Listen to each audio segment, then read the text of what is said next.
everybody, and welcome back to my channel. And today we're going to be talking about missing my volunteer work and my campaigning work. So as somebody on the autistic spectrum for the last 5 years within my local hometown of Ipswich, I've been doing autism awareness campaigning with a lot of different professionals, a lot of different people. And right now, due to the COVID-19 epidemic we've got over here, I've been not allowed to socially gather with them. I've not allowed to be out in the community doing my work teaching professionals, and it's really starting to hit me and making me realise how much I do actually miss it, because I miss being social with people. I miss being able to teach professionals about how to communicate effectively with people like myself on the autistic spectrum. And it's really starting to make me recognise how grateful and how humble I am for the work I do get with people, because I'm able to speak my mind. I'm able to teach people about my life story with autism. I'm able to get them to understand what it's like for me to be on the autistic spectrum. And it's difficult because being out in the community is so much more easier for me than doing it over a computer, because you don't always realise that when you're on a computer there's much more eye contact you have to do. There's much more staying still looking at the screen that you have to do. Whereas being face to face, you can just look at someone and read their body language, or you can ask them what the problem is, and you're able to effectively communicate. So for me, this has really been taken for granted, realising that I have to be stuck at home doing things via the computer rather than face to face. It's quite overwhelming and anxiety provoking, because you don't really know at first how you're going to cope with it. And for me, I'm a very social person. I like to be outside communicating.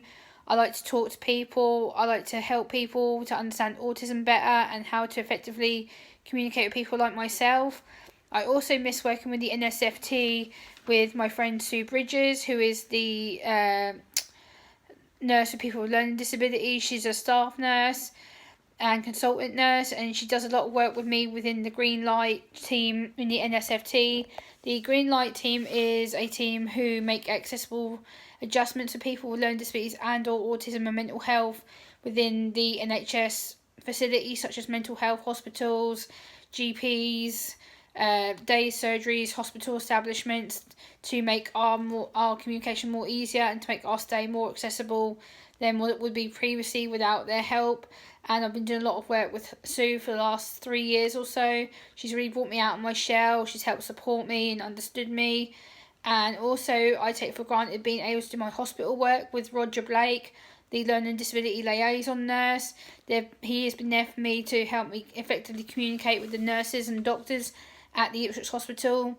I've been able to teach them more about my life story with autism and what it means for someone like myself who is on the autistic spectrum, who had a late diagnosis.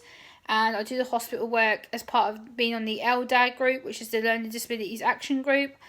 And I sit on that group to educate professionals on how to look after people with learning disabilities and or autism who may go into hospital inpatient care, or who may go to outpatient appointments, or who may go to day surgery appointments, who may need clinical treatment to support them. And I feel that this is something that doesn't really get done properly, and Roger is a really good way, an advocate, a professional who does speak up for people like us, who does let me tell my story, my life experiences. I've not had the best hospital experiences, but at the same time, I know what they do is a fantastic job. I'm very blessed to be able to be in that position to help them and support them on their training of autism, to help the professionals better understand how to help somebody like myself who is on the autistic spectrum. And it's really important that I do recognise that, because being out here in the community, and being part of the hospital work is just something I'm really proud of doing. I'm proud that I can speak out. I'm proud I'm able to be myself. And I don't have to put my defences up. I don't have to hide. And again, I do miss that, because it's something that I've been used to doing for quite a long time. I'm used to being outside in the community. I'm used to being able to speak my opinions and meet and greet people.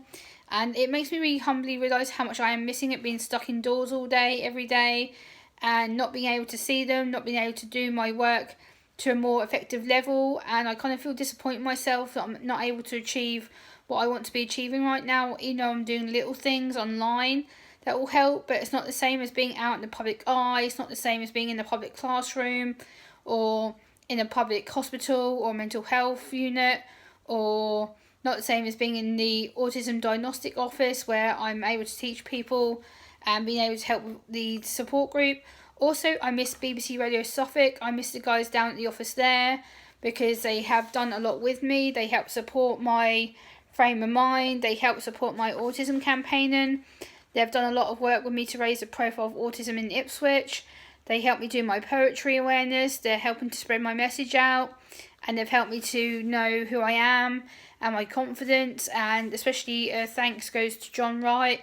John Wright is just an amazing guy at BBC Suffolk. He's done a lot for me to raise my profile, to raise support for me. He's just a really great overall friend, as well as a producer, as well as a professional radio DJ and broadcaster. He's just a really good guy. And Mark Murphy also is a great guy, really great guy. Does a lot of disability debates on BBC Suffolk on his breakfast show. So without these guys are my essential core supporters. These guys are the professionals I turn to in my weakest days. And they're the people who actually understand me and involve me in a lot of local campaigning and issues that need to be brought to the public front, because without them, my work would not be possible. So, yeah, realising being in lockdown is very, very hard, and realising that I can't go out and be social with them and do my usual public talking and speaking on autism and mental health issues. I'm extremely thankful for these guys, and yeah, I hope you've kind of seen how anxious I am. I've kind of rambled a little bit, but yeah, thank you so much for watching, guys. Give it a like. Please share and subscribe, and I'll see you in the next video. Bye!